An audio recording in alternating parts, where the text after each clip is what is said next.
Again, I'm not going to attack him privately. Or listen, I talked to him privately and stuff.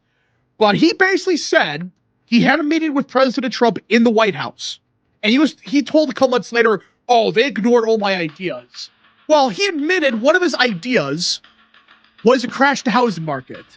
Crashing this plane with no survivors. Yeah, so question. What do you think would happen if you crashed the housing market on purpose? Everyone would be pissed off except young people. I mean, I'd be happy. I qualify for my VA home loan already. Again, one of the things is like, yeah, the economy would crash, everything would be bad, but people like us in particular situations might benefit, but it's a small percentage of the population.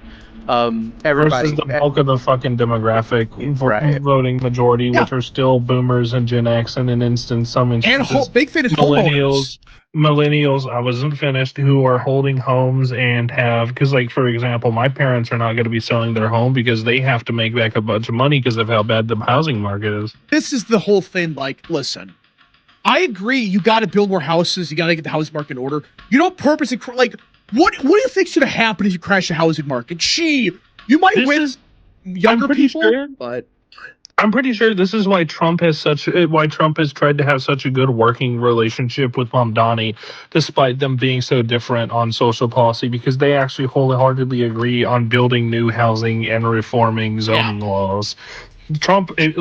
One of the things Trump has been very solid and consistent on in his second term is trying to reform zoning laws, trying to free up as much space as possible.